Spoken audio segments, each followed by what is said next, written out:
What's up, folks? Welcome to another preseason breakdown. And today with me, I've got the Bug. So, what's going on, Bug? Not a whole lot. I'm doing okay. Just trying to take it easy a little bit here. Sorry, folks, I've been away for a while. Yep, and I'm back now. Glad to have you. Glad to have you. And today we are talking about the AFC West.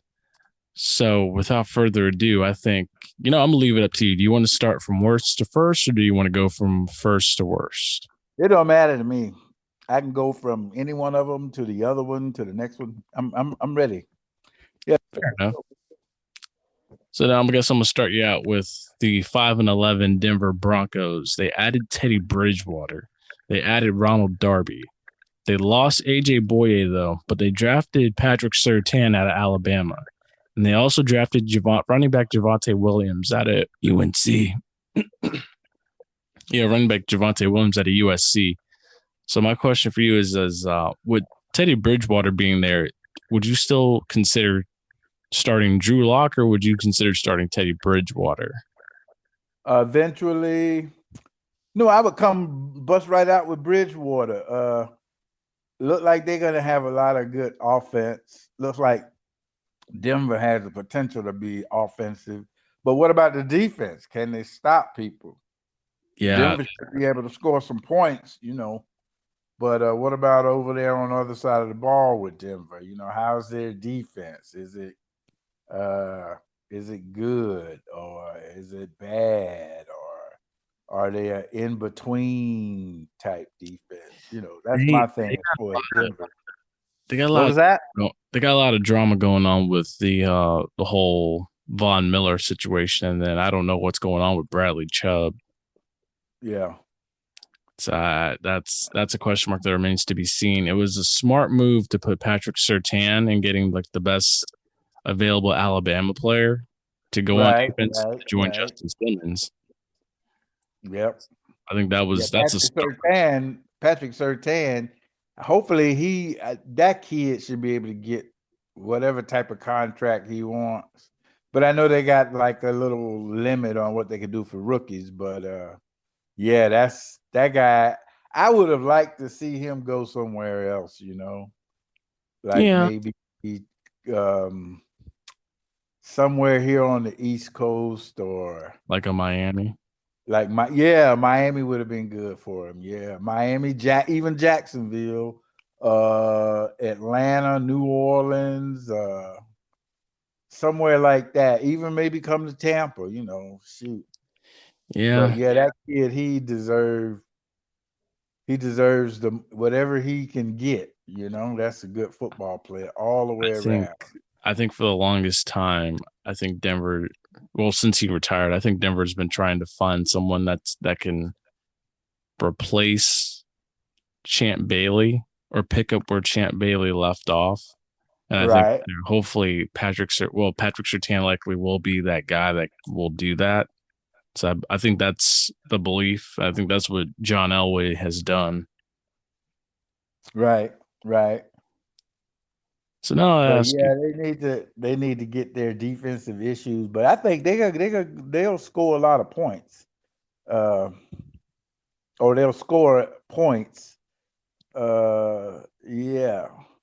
It used to be really good just to on a Sunday watch a football game in Denver because you knew if they were playing somebody good, you knew it was going to be good. And mm, plus they always have a big crowd in Denver. So, but we'll see this year. Yeah. hmm so now Yeah, with that, Denver's fans, just from watching it on TV, it hasn't been a time. Well, Denver's fans, they'll shake the TV screen they get. It's so much of a vibration, or what? What do they even measure some of that on the Richter decibels, scale? Is that right? What was that? the Decibels. Yeah, decibel level. yeah, yeah, yeah, man. I mean, the television even shakes when there's some kind of good game in Denver. At a full mile high. Yeah. Right. hmm Yes, with Philip Lindsay already having the starting spot secured or running back one spot secured, there's going to be a battle to see who really ends up being running back number 2 behind him in that rotation. Because I don't know how much faith anybody really has in Melvin Gordon anymore. So that's why they drafted Javonte Williams. So I would say this: who, if you had to rely on somebody, would you rely on one half of the duo from UNC that literally broke NCAA records and Javonte Williams, or would you go with the inexperienced guy or the experienced guy in Melvin Gordon? So that kid, that's you talking about the kid from North Carolina? Yes. Yeah, I would. I mean, sort of like how the Chiefs did with Clyde the Edwards-Helaire. kid. Yeah, the kid coming out of LSU. Yeah, I would do it that way. That's a good way until the rookie guy or the younger guy could take over. Yeah. So you're saying go with Philip Lindsay, who's been their starter, and I go with would go with Javonte. both of them. It would Right. be a tandem, you know. I would go with both of them. Yeah. I Okay. wouldn't, and right away, don't favor anybody. Go with both of them. It helps with the wear and tear too. So yeah. Or if they have another running back, a guy who they probably should get a guy who specializes in stuff like the Bucks just got a running back who's a specialist. He's like what in the old days we used to call a third down specialist, where you had a guy who could catch the ball out of the backfield. He could run the draw play pretty good. Say, for instance, like on a 3rd down and 5, you know, people like back in the day, you had like Preston Pearson, you had like Rocky Blyer. You had people like Jim Kick. There's a few other people. The Rams had a guy named Bertelson. Uh, yeah. So the Bucks got I didn't mean to jump into something else, but they need to probably get somebody who would be pretty close to a 3rd down specialist. Somebody that is a third or could be a 3rd down specialist. I don't know why the NFL got away from the 3rd down specialist, because the 3rd down specialist, you had to be good. Oh yeah, the other 3rd down specialist I'm talking about was this guy who used to punt for the Miami Dolphins. His name was Larry Seipel. Yeah, he was a running back and punter, but he would come in on 3rd downs, and hey, that guy was good, man. He could catch the ball, like I said, he could catch the ball out of the backfield. He could throw the ball. He could even punt. So, yeah, that's what Right. I'm talking about. That's the kind of football I really miss, is like a 3rd down specialist type of guys. Yeah. Right. Mm-hmm. And with that, that brings us now to the LA Chargers, who went 7-9 last year. They added Austin Prohl, who, if some of you remember 2000s NFL, that is the son of Ricky Prohl. A couple of key departures, which were a decent amount. They lost Casey Hayward. They lost Trey Turner on the offensive line. They lost Hunter Henry at tight end. And they lost Mike Pouncey, who announced his retirement along with his brother, Maurice. Uh, they drafted Asante Samuel Jr. out of Florida State. Um, so, how much progress does Justin Herbert make in year 2? Because he was already playing at the top level in year 1. Yeah, I know. Yeah. He's a good quarterback. He's going to be a good one, too. Yeah. That kid is good. Big old strong quarterback. Yeah. Yep. Yeah, I think they got that was a good man, that was a good deal, that quarterback. But they just gotta put somebody with him, mainly an offensive line, because the kid he's got a good arm. Yeah. And they beat the Tampa Bay Buccaneers, believe it or not. They came What back. was that? The Bucs came back on them and beat them. Oh, the Bucks beat them? Yes. Oh, okay. But I knew that was a good game. That was They hung tough. Like Justin Herbert yeah, actually went toe that's for right. toe with Tom Brady. Right. Yeah, that was a good game, man. That was really good. I But yeah, believe they what about their defense? I'm not too up on that defense in San Diego. so Well, in LA. they've got Derwin James LA coming back from Chargers, injury. yeah. They've got Derwin James coming back. They got Asante Samuel joining the secondary. They've Okay. they Oh got yeah. one of the Bosa brothers at defensive end still. Um, Thomas Davis is retired. Casey Hayward's gone, but they still do have leadership at certain spots on that defense and experience. So they are going to be a stingy Right. team. This is really one of the teams that they were top 10 in the league in defense. So Uh, they should challenge the Chiefs, huh? if anything, this is really the team that gives the Chiefs the hardest time, I think. Is that right? Oh yes. I think one of the two losses the Chiefs had during the regular season was to the Chargers. So Right. I would definitely consider the Chargers a threat. Right. Right. Yeah. Yeah. Yeah. The AFC West has always been pretty decent. Yeah. They do. They have had their times where they've dropped, you know, really low. But yeah, the AFC West has always been pretty exciting to watch. Yeah. Mm-hmm. I agree. And uh, with that, that brings us down to the Las Vegas Raiders at 8-8.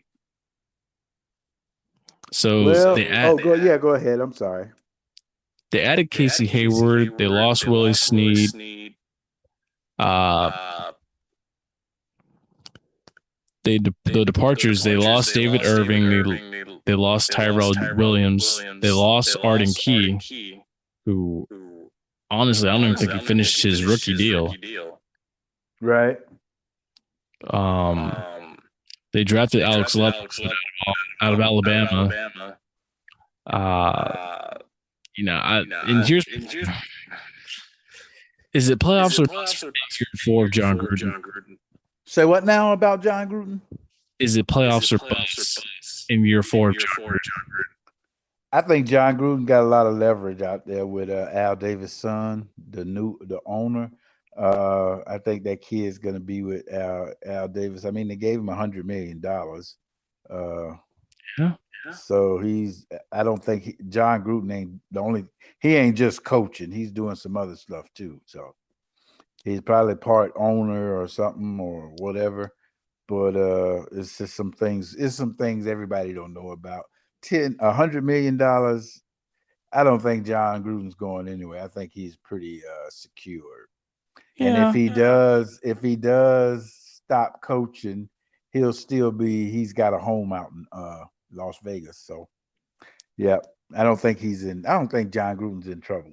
I mean, something will really have to happen, like a Jerry Jones, Jimmy Johnson type of thing. But yeah. I think he's pretty set.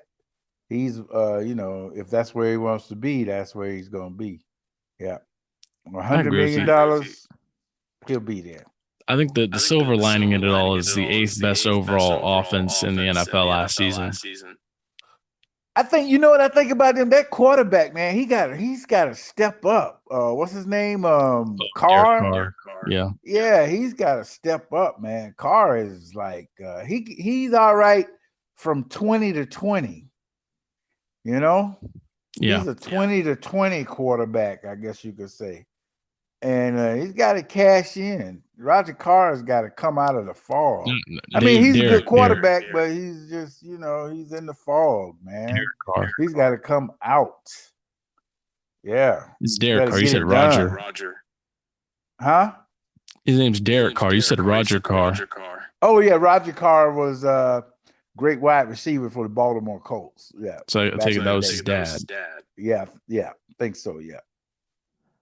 Okay. But man, he's got that quarterback. He's not a bad quarterback, but he's just got to be he's like you got your A quarterbacks, you got your A and B quarterbacks. He's like a B and a C. Mostly gauging or favoring the B, but he got a lot of C's in there, so yeah. Yeah. You know what I mean? I agree. I think they need to really. I think they need to get Henry Ruggs involved. Yeah, yeah, yeah, yeah. So they got two people from Alabama. They got one on defense and one on offense, right? They got Alex Leatherwood on the offensive line from Alabama. They've got Henry Ruggs, a wide receiver from Alabama. Okay. Yeah, yeah. Hopefully, Alabama guys, they usually do pretty good in the NFL. Well, here recently, here in the last 15 years, yeah. Alabama has been pretty uh their guys have been pretty good in the NFL. So yeah. Yeah. So hopefully, Yeah. hopefully they'll what about the Raiders on defense? On defense, they lost like two key pieces, but they do get Casey Hayward from the Chargers, so they have a corner. Right. And then, of course, they've got the kid from Mississippi State, who's a hard hitter. He's very outspoken too. Linebacker. No, safety. Oh, okay. Well, safety, linebacker. I Yeah. forget his name. I can't think of it Yeah, off I the top of can't my call it. head. I can't place them either. He was on Hard Knocks. He made a very, very big name for himself. Oh, so he's been with the Raiders about a couple of years. Like 3 years now. Like 3, yeah. Okay, yeah. I know who he is. I can see his face, but I just can't call his name. Yeah. Mm-hmm. So we'll definitely see how this goes with him. Right. It has potential to be scary, Yeah. but will yeah. it? Yeah. But so yeah, the Raiders quarterback, he's got to step up. He's got to become I would give him if he was a B-A quarterback or A-B quarterback, they may be, they may be a playoff team. Yeah. But that's me. That's just my opinion. And with that, that brings us now to the Kansas City Chiefs, the AFC champions. Yep. 14-2. They added Zeus Brown's son, Orlando Brown, which by a lot of Ravens fans' beliefs, that's very heartbreaking to see him leave. Oh, well. Also, a key departure, and this was a very dramatic divorce. Le'Veon Bell is no longer there. Is that right? Yeah, it's pretty messy. You got running backs like him that they probably their time is up. It's funny. It's funny you say that because he actually voiced his frustrations. He said he'd rather retire than play for Andy Reid. Well, it's only because he didn't play in the Super Bowl. Right. The Chiefs could have done a lot of things different. One of the main things I think is instead of staying up there and training for the Super Bowl, they should have came down here. They should have came down to Tampa and spent those 2 weeks wisely and gotten used to the weather. It may have been a better game because they came straight out of the cold weather here to play a Super Bowl when they should have just been down here for 2 weeks, getting ready and getting used to the heat, because the weather here during that time, I think we were having like 80 temperatures in the 80s. It was hotter here, much hotter. Yeah, it was snowing up there. And it was snowing up there, right? But I think a little bit of that was COVID. Yeah, COVID. Yeah, like I said, anybody I talk about or we talk about, you gotta put COVID in there. Yeah, you got to, man, because people just wasn't right. Nobody was right. Shoot, nobody is right. I mean, a lot of people still they're not right, but yeah, COVID, man, you gotta.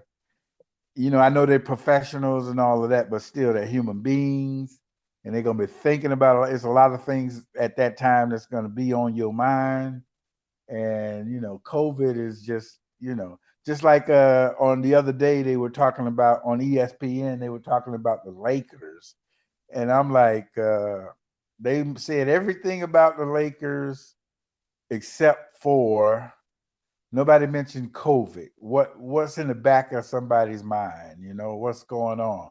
All those guys who play for the Lakers, they got families. and some of whatever's going on is going to take away from your game. I don't care who you are, coach, player, manager. You're not going to be, at times, you're not going to be totally uh, thinking about what you need to think about. So, you gotta throw COVID in there. I don't care what anybody says. It was something that or can be devastating. So I agree. I agree.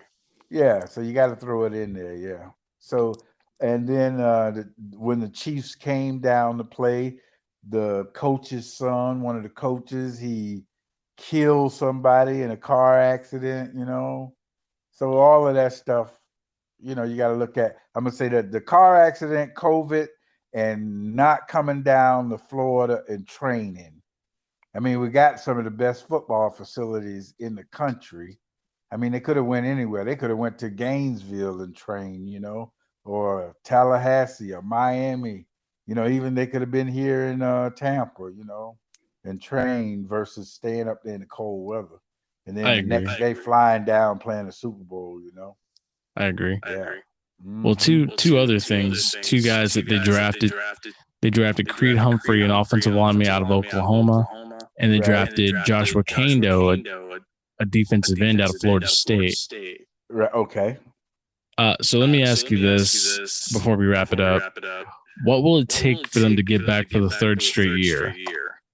Oh, I think they'll just do what they have been doing. I think Kansas City is a lock, man. They just keep doing what they've been doing. Probably do it a little better. And Mahomes, hopefully, he's all healed up. Uh, keep their team together. Yep. I think the Chiefs will be okay.